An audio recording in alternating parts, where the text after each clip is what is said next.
오늘 함께 읽으신 31절 말씀은 창세기 2장 24절을 인용한 말씀입니다. 하나님은 아담을 창조하신 후 창세기 2장 17절에서 아담과 첫 언약인 행위 언약을 맺으십니다. 이는 아담과 그와 함께한 모든 사람에게 영생을 주시기 위함입니다. 그리고 이어지는 18절에서는 돕는 배필에 대해 말씀합니다. 그리고 이어지는 19절에서는 아담이 하나님께서 지으신 피조물에 이름을 붙이는 것을 통해 창세기 1장 26절과 28절에서 주신 그 다스림의 역할을 수행하게 하십니다. 이처럼 창세기 2장 17절은 하나님과 사람의 관계에 대해, 그리고 18절은 사람 서로 간의 관계에 대해, 그리고 19절은 사람과 다른 피조물의 관계에 대해 말씀하며 그 가운데서 우리는 하나님께서 세우신 질서를 볼 수 있습니다. 그리고 이어지는 창세기 2장 20절에서는 아담이 짐승에게 이름을 붙여줄 때 다시 한번 돕는 배필에 대한 말씀이 나옵니다. 그리고 21절과 22절에서 하나님은 아담의 갈비뼈로 여자를 만드시고 그녀를 아담에게로 이끄셔서 24절 말씀과 같이 둘이 한 몸이 됨을 선포하십니다. 바로 이 말씀을 보고 사도 바울은 오늘 함께 읽으신 에베소서 5장 32절에서 이 비밀이 크도다. 나는 그리스도와 교회에 대하여 말하노라 라고 말하고 있습니다. 아담과 하와의 결혼식을 보고 바울은 그것이 그리스도와 교회의 비밀이라고 말하고 있는 것입니다. 그렇다면 어떤 사람은 이것이 알레고리적인 해석이 아니냐고 말할 수도 있습니다. 인류의 첫 번째 결혼 장면을 보고 왜 갑자기 그것을 그리스도와 교회의 비밀이라고 하는 것인가 라고 의문을 품을 수 있는 것입니다. 그렇지만 사도 바울의 이러한 관점이 알레고리적이라거나 무리한 해석이 아니라는 것을 우리는 로마서 5장과 고린도전서 15장을 통해 알 수 있습니다. 특히 로마서 5장 12절부터 21절까지에서 바울은 하나님과 인류 사이의 두 언약과 그 두 언약의 대표와 머리에 대해 말씀합니다. 아담의 타락 전에 하나님께서 첫사람 아담과 맺으신 첫 언약에서의 대표와 머리는 바로 아담이었습니다. 그런데 아담은 창세기 3장 말씀처럼 타락하였습니다. 그 결과 언약의 법에 불순종하여 영생의 조건을 어겨 온 인류에게 저주와 형벌이 임하게 되었습니다. 그런데 하나님은 인류를 그 비참한 상태에 그대로 두지 않으셨습니다. 창세기 3장 15절에서 말씀하듯이 하나님은 인류에게 두 번째 언약과 그 두 번째 언약의 대표여 머리인 여자의 후손을 약속하셨습니다. 우리는 그것을 새 언약이라고 하며 그 언약의 대표여 머리는 바로 에베소서에서 바울이 그토록 강조하고 있는 예수 그리스도이십니다. 첫사람 아담의 불순종으로 인해 모든 인류가 죄와 사망에 빠졌는데 이제 둘째 아담으로서 은혜 언약, 새 언약의 대표이신 예수 그리스도의 그 완전한 순종으로 언약의 조건이 완전히 성취되어 예수 그리스도를 믿는 모든 자는 모두 영생을 받아 누릴 수 있게 된 것입니다. 바로 이 내용을 로마서 5장 12절에서 21절까지 바울이 말하고 있습니다. 그리고 바로 이 관점으로 바울은 창세기 2장 24절을 보고 있는 것입니다. 창세기 2장에서 말씀하는 아담과 하와의 결혼은 단지 인류 가운데 있었던 첫 결혼을 이야기해 주는 것만은 아닙니다. 여기서 아담은 첫 언약의 대표였고 하와는 그 대표의 몸으로서 그 머리의 순종함으로 인해 영생의 은혜를 값없이 받아 누릴 수 있었던 그 머리의 몸이었습니다. 또한 그녀는 단순한 몸이 아니라 돕는 배필로서 언약의 대표와 머리라는 그 막중한 책임을 지고 있던 아담이 곁길로 가지 않고 하나님의 뜻에 온전히 순종할 수 있도록 그 직분과 역할을 잘 수행할 수 있도록 돕는 또한 막중한 역할을 감당하고 있었던 것입니다. 그래서 하나님과 인류의 첫 언약에 대한 말씀인 창세기 2장 17절과 하나님께서 주신 다스림에 대한 말씀인 19절 사이에 이 돕는 배필에 대한 말씀인 18절이 위치하고 있는 것은 이러한 이유 때문이라고 생각해 볼 수 있습니다. 그렇기 때문에 또한 아담의 타락은 결코 핑계할 수 없고 그 책임을 하나님께 돌릴 수 없습니다. 왜냐하면 하나님은 그에게 하나님의 뜻에 순종할 수 있는 본성과 모든 여건을 마련해 주셨을 뿐만 아니라 돕는 배필까지 주셨기 때문입니다. 그러므로 당시 아담에게는 불순종하는 것보다 순종하는 것이 훨씬 쉬운 일이었으며 어떤 면에서 불순종은 불가능한 일이었습니다. 이처럼 바울은 아담을 단지 하나의 남편으로 한 남자로만 본 것이 아니라 인류의 첫 번째 언약의 대표요 머리로 보았습니다. 그렇다면 바울이 어떻게 이러한 관점을 가지게 되었을까요? 어떻게 이러한 진리를 알게 되었을까요? 우리는 그것을 누가복음 24장 말씀을 통해 생각해 볼 수 있습니다. 부활하신 예수님은 승천하시기 전 제자들에게 나타나셨습니다. 예수님께서 십자가에 달려 처참하게 죽으신 그 모습을 본 후 실족하여 엠마오 길로 가고 있던 두 제자에게 나타나신 예수님은 그들에게 모세와 모든 선지자의 글과 모든 성경, 즉 구약 성경을 통해 자기에 관한 것을 자세히 설명해 주셨습니다. 그리고 이후 예수님은 모여있던 제자들에게도 나타나셔서 모세의 율법과 선지자의 글과 시편에 자신을 가리켜 기록된 모든 것이 이루어졌다는 그 구속의 성취를 알려주시고 그들의 마음을 열어 성경을 깨닫게 하셨습니다. 참 선지자로서 모세와 다윗과 여러 선지자들을 통해 구약 성경을 친히 기록하신 그 분은 구약 시대 때도 여호와의 사자로서 앞으로 오실 메시아로서 사역하신 예수 그리스도이십니다. 그 예수께서 때가 되었을 때 인성을 취하시어 이 땅에 오셔서 기록된 구약 성경의 말씀을 모두 성취하셨고 자신이 무엇을 어떻게 성취하셨는지를 제자들에게 가르쳐 주셨던 것입니다. 예수님께서 당시 제자들에게 무엇을 가르쳐 주셨는지를 그 내용이 무엇인지 우리는 신약 성경을 통해 알 수 있습니다.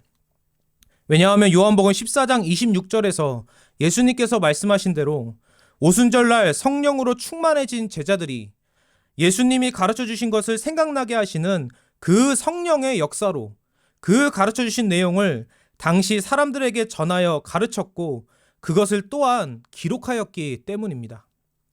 승천하여 보좌 우편에 계신 그리스도를 다메섹 도상에서 만난 바울은 그분의 인도하심에 따라 아나니아를 만나게 되었고 당시 예수님의 가르침을 받은 그 제자들에게서 듣고 배운 아나니아에게서 그리스도께서 알려주신 구약 성경에 대한 내용들을 바울 또한 듣고 배웠을 것이며 이후 사도들을 직접 만나서도 듣고 알게 되었을 것이고 또한 성령께서 구약 성경을 잘 알고 있었던 바울을 지도하시어 그에게도 예수님을 생각나게 하고 그리하여 예수 그리스도를 온전히 알고 믿게 하셨던 것입니다.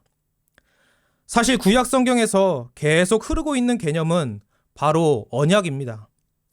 성경의 이름 자체가 이를 증명합니다. 구약은 옛 언약, 신약은 새 언약을 의미하기 때문입니다. 호세아 선지자는 호세아 6장 7절에서 그들은 아담처럼 언약을 어기고 거기에서 나를 반역하였느니라 라고 말씀하여 하나님과 아담의 첫 언약에 대해 말씀합니다. 그리고 이후 하나님은 아브라함과 이삭과 야곱 그리고 출애굽 후에는 시내산에서 이스라엘 민족과 그리고 이후 사무엘하 7장에서는 다윗과 언약을 맺으십니다. 그리고 예레미야 선지자와 에스겔 선지자에게는 새 영과 새 마음을 주시겠다는 새 언약에 대해 말씀하십니다.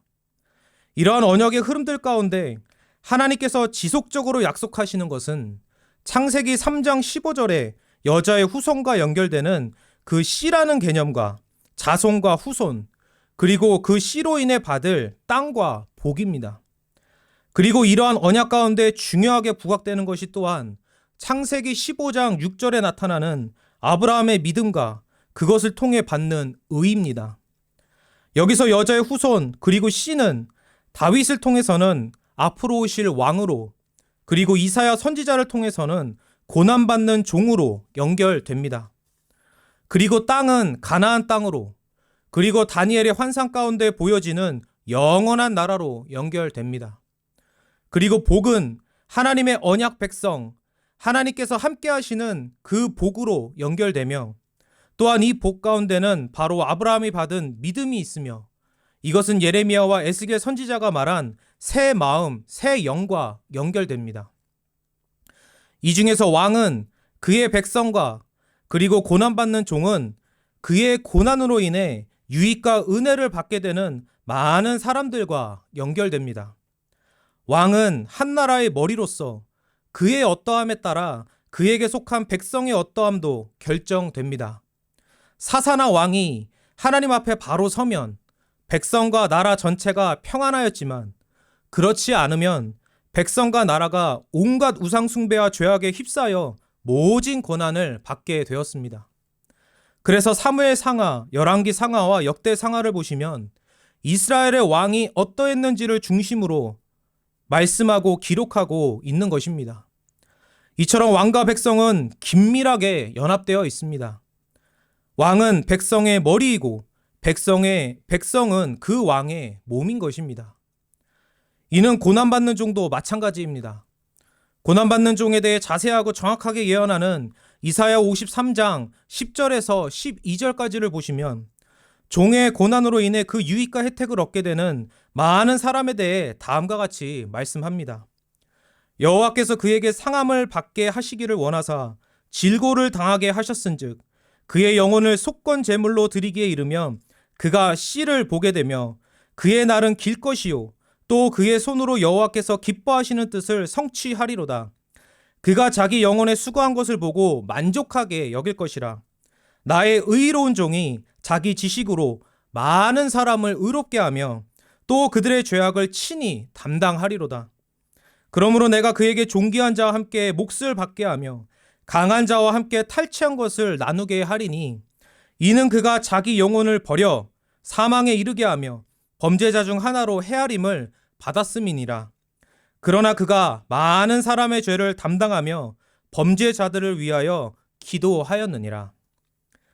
이처럼 고난받는 종은 그로 인해 유익을 누릴 많은 사람의 머리이고 그들은 그 종의 몸입니다.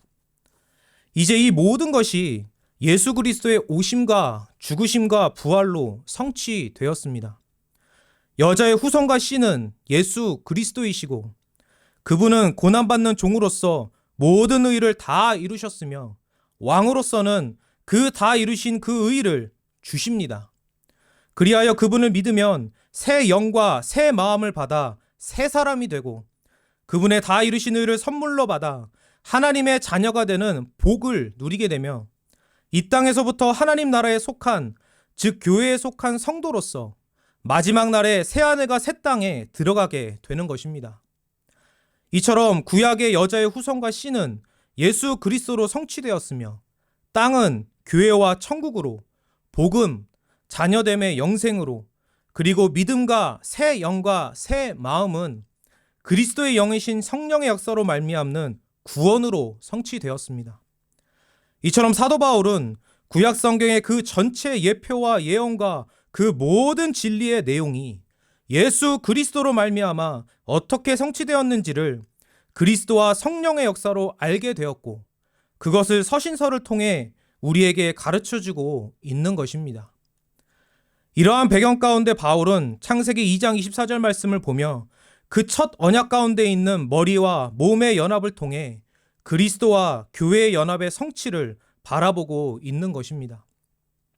어떤 면에서 바울은 아담과 하와의 결혼을 단지 직접적으로 그리스도와 교회의 연합과 연결시키는 것이라기보다 인류의 역사 가운데 펼쳐진 그 구속의 성취의 긴 과정을 통해 이루어진 예수 그리스도의 구속의 성취와 그리스도를 믿음으로 얻게 되는 그 구원의 적용 과정 전체를 바라보며 그것을 32절 말씀처럼 큰 비밀이라고 말하고 있는 것입니다. 비밀이라는 것은 하나님의 숨겨진 목적이 이제 그리스도 안에서 나타났다는 것을 의미합니다. 한 남자와 여자의 결혼인 것 같지만 하나님은 그 안에서 얼마나 큰 역사를 지향하고 계셨는지 그리스도와 교회라는 그 위대한 나라, 다니엘이 본 환상과 같이 그 어떤 제국도 꺾을 수 없는 그 강대하고 영원한 나라, 그 누구도 끊을 수 없는 그 긴밀하고 강한 연합, 바울은 이러한 언약과 연합의 그 장대한 역사를, 그 역사의 시작이었던 아담과 하와의 결혼을 통해 믿음의 눈으로, 성령의 역사로, 머리이신 그리스도의 가르침을 받아 지금 바라보고 있는 것입니다. 이처럼 하나님은 성경이라는 안경을 우리에게 주셔서 하나님께서 창조하신 이 세계의 참된 가치를 믿음의 눈으로 보고 알게 하십니다. 바로 바울이 지금 그러한 것입니다. 이제 복음의 교리를 다 전하고 사람과 사람의 관계에 대해 전하고 있는 이 에베소서 5장의 맥락에서 그가 남녀의 결혼에 대해 말하면서 창세기 2장에서부터 그리스도와 교회의 연합까지의 그 구속사의 장대한 역사를 바라볼 수 있는 것은 하나님께서 그에게 성경의 눈을 주셨기 때문이며 성령과 믿음으로 역사하셨기 때문입니다. 하나님은 우리에게도 성경을 주셨습니다. 어떤 면에서 우리가 바울보다 더 좋은 상황 가운데 있는 것은 우리에게는 구약 성경뿐만 아니라 기록이 완료된 신약 성경까지 주어졌기 때문입니다. 바울은 신약 성경이 기록되는 과정 가운데 있었지만 우리는 이미 모두 기록된 성경을 모두 갖고 있습니다. 그러므로 우리도 우리에게 주어진 모든 것을 이 성경의 눈으로 바라봐야 합니다. 성경의 눈으로 볼 때 우리는 우리 주변에 있는 모든 것이 얼마나 귀하게 창조된 하나님의 작품이며 또한 하나님께서 그것을 통해 우리에게 가르쳐 주시는 것이 무엇인지를 알 수 있습니다.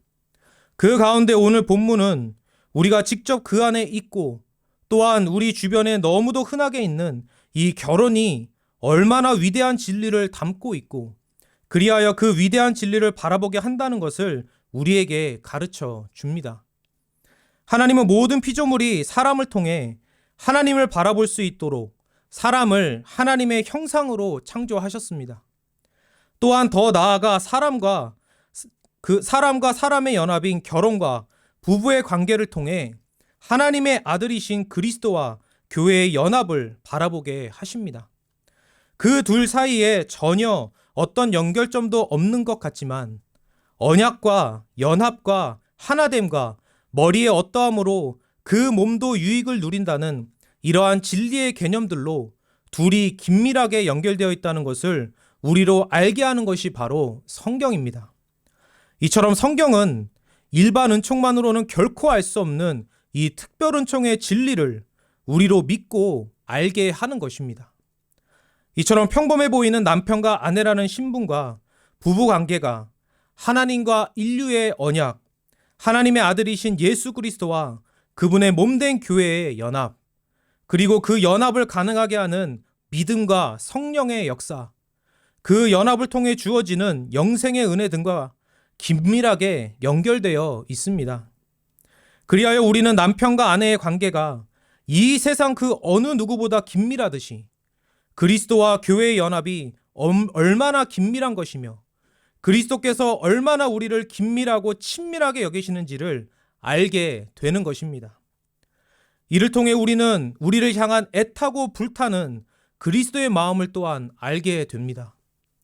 이 땅에 수없이 많은 결혼과 부부관계를 통해 우리에게 끝없이 그리스도를 바라보게 하실 만큼 우리를 사랑하시고 우리가 그리스도와의 연합을 항상 기억하며 그 연합이 얼마나 친밀하고 귀한 것인지를 알게 하시기 위해 얼마나 많은 증거들을 이 땅에 뿌려 놓으셨는지를 알게 되는 것입니다.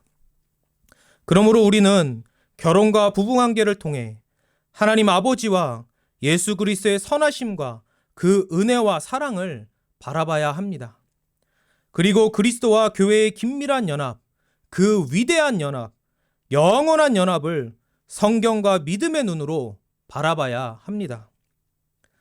또한 우리는 그리스도와 교회라는 그 긴밀한 연합과 관계를 부부의 관계를 통해 보게 하실 만큼 하나님께서 부부의 관계를 얼마나 귀하게 여기시는지를 성경의 눈을 통해 또한 알게 됩니다. 그래서 바울은 오늘 본문 32절에 이어서 33절에서 너희도 각각 자기의 아내 사랑하기를 자신같이 하고 아내도 자기 남편을 존경하라 라고 말씀하며 그리스도와의 교회의 관계만이 아니라 부부의 관계의 중요성 또한 부각시킵니다. 만일 에베소서 5장 22절에서 시작된 부부관계와 그리스도와 교회의 관계에 대한 이 말씀이 32절에서 끝났다면 이 본문 전체는 그리스도와 교회의 연합의 중요성만을 강조하는 것으로 이해되었을 것입니다. 그러나 바울은 거기에서 멈추지 않고 33절에서 남편과 아내의 역할을 또한 강조함으로써 부부 관계의 중요성도 놓치지 않고 있는 것입니다.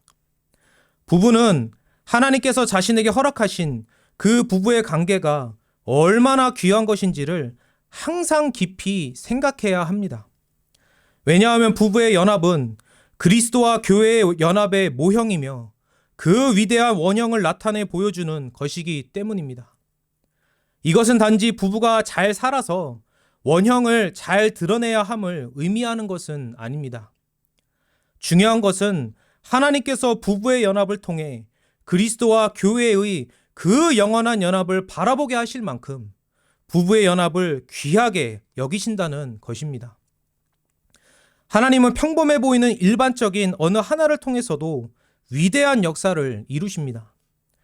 하나님은 유명하지도 않았고 심지어 약속의 백성도 아니었던 라합과 룻을 건지셔서 약속의 백성이 되게 하셨을 뿐만 아니라 다윗의 계보, 더 나아가 예수 그리스도의 계보에 속하게 하셨습니다. 또한 하나님은 평범한 한나라는 한 여인의 그 부림을 사용하셔서 사무엘이라는 믿음의 사람을 일으키셨습니다. 물론 이러한 일들이 평범한 무엇이 하나님의 손에 붙들리면 위대한 도구로 사용된다는 것을 의미한다고 볼 수도 있지만 많고 흔하여 일반적이고 평범하다는 이유로 죄인들이 중요하게 여기지 않는 것들을 하나님은 얼마나 귀하게 여기고 계시며 그리하여 그것을 얼마나 귀하게 들어 사용하시는지를 의미한다고도 볼 수 있는 것입니다. 하나님이 우리에게 주신 모든 것 중에서 그 어느 하나도 하찮은 것은 없습니다. 그것이 우리 주변에 너무도 흔하여 익숙하고 평범해 보여도 그것은 사람의 생각이지 그것의 존재 자체가 그 가치 자체가 그러한 것은 아닙니다. 제가 속이 약해서 속에 좋은 음식에 대해 살펴본 적이 있었습니다. 그때 우리 위장에 정말 좋은 음식이 양배추와 무라는 것을 알게 되었습니다. 그러면서 그때 알게 된 것은 하나님께서는 정말 중요한 약과 같은 것은 누구나 값싸게 구할 수 있도록 많이 만들어 주셨고 그래서 쉽게 얻을 수 있도록 하셨다는 것입니다. 물이나 산소 등은 우리 주변에 매우 흔하지만 동시에 우리의 생명과 존재와 직결되어 있습니다. 그것이 없으면 우리는 단 1초도 버틸 수 없습니다. 그런데 우리는 항상 그것이 중요하다는 것을 인식하며 살아가는 것은 아닙니다. 그것이 중요하지 않아서가 아니라 우리 인간의 무딤 때문입니다. 많고 흔하다고 해서 그것이 중요하지 않은 것은 아닙니다. 그것은 죄인의 생각일 뿐입니다. 익숙하고 보편적이라고 해서 그것이 가치가 없는 것은 아닙니다. 그것은 죄인의 관점일 뿐입니다. 하나님은 어느 하나도 중요하게 여기지 않는 것이 없으며 하나님께서 창조하신 모든 선한 것들을 귀하게 여기십니다. 그렇기 때문에 하나님을 닮게 창조된 사람과 그 사람 서로의 하나됨의 연합인 결혼은 그 어떤 피조물의 가치보다 더 귀하고 중요한 것입니다. 심지어 성경은 그 연합을 통해 그리스도와 교회의 연합을 바라보게 하실 만큼 귀하고 중요하게 여기고 있습니다. 타락한 인류는 어떤 면에서는 일반 은총에 속한 결혼을 통해 이러한 위대한 진리를 바라볼 수 없습니다. 우리가 사는 이 시대가 보는 결혼의 모습을 보면 우리는 그것을 잘 알 수 있습니다. 어느 누구도 결혼을 인격과 인격의 긴밀한 연합이라고 보지 않습니다. 단지 한 남자와 한 여자의 소유의 연합 정도로만 봅니다. 이처럼 죄인은 하나님이 주신 모든 것을 너무나 하찮은 것으로 만들어버리고 그 귀한 인격적인 존재를 물건과 물질보다 못하게 취급합니다. 결혼은 두 사람의 소유의 연합도 아니고 인간의 정욕을 해소하는 공간도 아닙니다. 결혼은 인격과 인격의 연합입니다. 그 연합 가운데는 머리가 있고 몸이 있습니다. 그리고 그 머리의 어떠함에 따라 몸이 혜택을 입을 수도 있고 비참함에 처하게 될 수도 있습니다. 그렇기 때문에 바울은 오늘 본문에서 부부가 항상 그리스도와 교회의 연합을 바라보며 머리인 남편은 자신을 통해 자신의 몸인 아내가 비참함이 아닌 혜택과 유익을 누릴 수 있도록 해야 하며, 이를 위해 몸인 아내도 머리인 남편이 그러한 역할을 잘 감당할 수 있도록 잘 도울 것을 권면하고 있는 것입니다.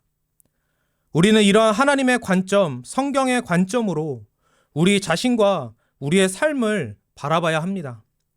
그리고 오늘 본문이 우리에게 가르쳐 주는 것처럼 결혼을 또한 그렇게 바라봐야 합니다. 부부는 이 사회의 기본 단위이면서 동시에 가장 중요한 관계입니다. 한 부부의 관계가 바로 서는 것은 결코 작은 일이 아닙니다. 그것은 남편과 아내 그 자신뿐만 아니라 특히 자녀의 인생에 있어서 너무도 중요합니다. 이제 말씀을 마치겠습니다. 지금까지 살펴본 이 모든 진리를 통해 우리는 하나님께 감사해야 합니다.